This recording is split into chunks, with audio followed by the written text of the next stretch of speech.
Yesu ashimwe bene data, muraho neza. Nongeye kubahereza ikaze mu mwanya w'ijambo ry'Imana. Reka tubanze dusenge. Imana yacu nziza, Imana y'urukundo, tugushimiye kuduha amahirwe yo kumva ijambo ryawe. Miramwuka wera yende ku byawe, waduteguriye uyu munsi, abidusangize, nadushoboze kusoza icyo dutumye binyuze mu ijambo ryawe. Tubisabye twizeye mu izina rya Yesu Kristo. Amen. Uyu ni umunsi wa kane w'icyumweru. Muri iki cyumweru turimo turaganira ku mbuto y'umwuka wera yitwa ibyishimo. Turi kwivuga mu buryo butandukanye. Uyu munsi rero turaza kureba ibyishimo mu gihe cy'amakuba, isoko y'ibyishimo mu gihe cy'amakuba. Turasoma mu rwandiko Pawulo yandikiye Abaroma ibice 5:3, haranditse ngo ariko si ibyo byonyine, ahubwo twishimira mu makuba yacu, kuko tuzi yuko amakuba atera kwihangana. Imana yacu tugirire neza. Umuntu yumvishe rino jambo ashobora kugira ngo wenda ni ukwirarira, ariko nta kwirarira kurimo. Ni ubuzima buriho bufite ibihamya. Hari n'abantu rwose b'abagabo bo kubihamya benshi cyane yuko umuntu ashobora kwishima kandi agoswe n'amakuba, ari mu gihe cy'amakuba akishima akagira umunezero. Kuko amakuba ashobora kugera ku mubiri. Amakuba iyo yageze ku mubiri byo byanze bikunze umubiri urababara, ariko kubabara k'umubiri ntibisobanuye ko umuntu wese yababaye. Umubiri ushobora kubabara, ariko hirya y'uyu mubiri twambaye hari ikindi gice kitaboneshwa amaso. Ni igice gituwemo n'Imana yacu. Imana yacu ituye muri twebwe.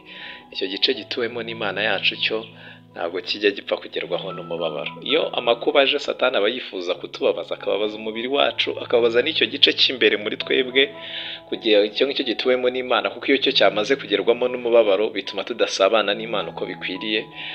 Ariko ku bakristo b'ukuri hababara umubiri, ariko umuntu w'imbere we ntapfa kubabara. Imana yacu tugirire neza.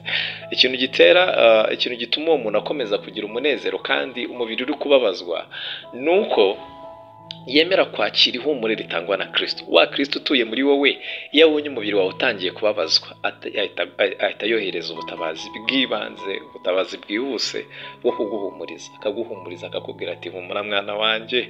Imana ikagukomeza, akakwibutsa ibyanditswe byera, akakwereka ko iryo ngiryo atari ryo herezo ry'ubuzima, akagukomeza, akakwibutsa yuko Imana igukunda nubwo ayo makuba ababaza umubiri yakugezeho. Satani we rero aba yifuza ko uko nguko umubiri ubabaye n'imbere muri cya gice cy'ubugingo kimwe Imana ituye mu cya kindi dusabaniramo n'Imana, Satani aba yifuza ko nacyo kigirwaho n'umubabaro, kugira ngo wihebe, utakaze ubusabane n'Imana, bityo Satani abone ukuntu akwigarurira. Ariko ku bakristo b'ukuri bima umwanya ayo majwi ya Satani ashaka kubabariza ubugingo, ahubwo bagatega amatwi Kristo utuye muri bo, uko ari kubahumuriza n'ukuntu ari kubakomeza. Imana yacu tugirire neza. Iyo umuntu rero yamaze kwakira iryo humure rya Kristo, iyo umuntu yemeye kwakira iryo humure rya Kristo, umunezero wa Kristo uratemba ukagera hose muri uwo muntu. Imana yacu tugirire neza.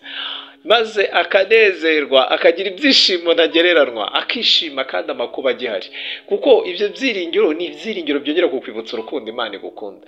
Ni ibyiringiro. Iyo rero ugiye kwibuka ibyo byiringiro byongeye kukwibutsa urukundo Imana igukunda kandi ukiri mu makuba, urishima, ubona impamvu zo kwishima zihari. Kuko urukundo rw'Imana ni rugari cyane, ruba ruruta ayo makuba yakugezeho, kuko ayo makuba ntahoraho, nta n'imbaraga agira zagereranywa n'imbaraga z'urukundo rw'Imana. Iyo rero Kristo aguhumurije, akakwibutsa iby'urukundo rw'Imana kuri wowe, akakwereka uburyo urukundo rw'Imana rukugose nubwo ayo makuba yakugezeho, ubona impamvu zo kwishima ukanezerwa. Imana yacu tugirire neza. Wifurije kuzajya utegera Kristo amatwi mu gihe ugezweho n'amakuba, kuko Kristo ahumuriza umutima. Hari indirimbo yo muri kantike ivuga ngo anyurura mbabaye. Imana izi ukuntu yurura umutima ubabaye, kandi izi n'ukuntu igikiza abantu baya makuba. Imana yacu tugirire neza. Nari nkwifurije kuzajya utegera amatwi Kristo no kwemera kwakira ihumure rye, kuko muri iryo humure Imana ibyazamo umunezero.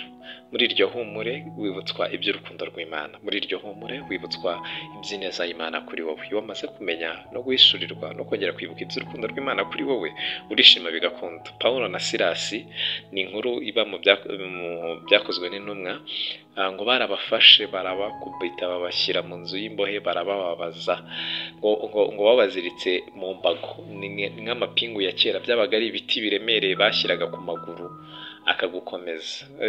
byabaga ari ibintu bibabaye. Tekereza gutereka igiti kiremereye ku maguru bagagikanyaga bakagifatisha, byabaga ari ibintu bibabaje cyane.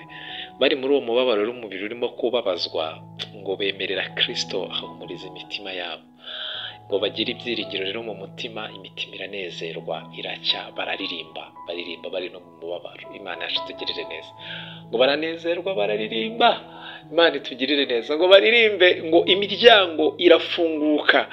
Imaze gufunguka, ngo umurinzi wa gereza ngagira ngo bacitse, ariko ngaje kureba asanga baracyari, ngo nako ngo agiye kwiyahura, aramubwira ngo have wikigirira nabi, turacyahari. Ngaraza ngarangije ngaratangara, umunezero ababonanye, ibihe byiza basanzemo by'umunezero, kandi bari umubiri wabo wari uri kubabazwa, bituma n'abahindukirira Kristo. Ngiryo joro baramubatiza. Imana yacu ihabwa icyubahiro, n'uwo batari bayizi barayimenya.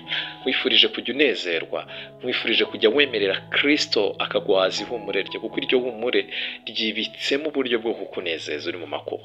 Umumaro w'uwo munezero wo mu makuba ni uko utuma n'abatazi Kristo nabo bamumenya bakamuhindukirira. Urakoze cyane. Yesu Kristo aduhana umugisha.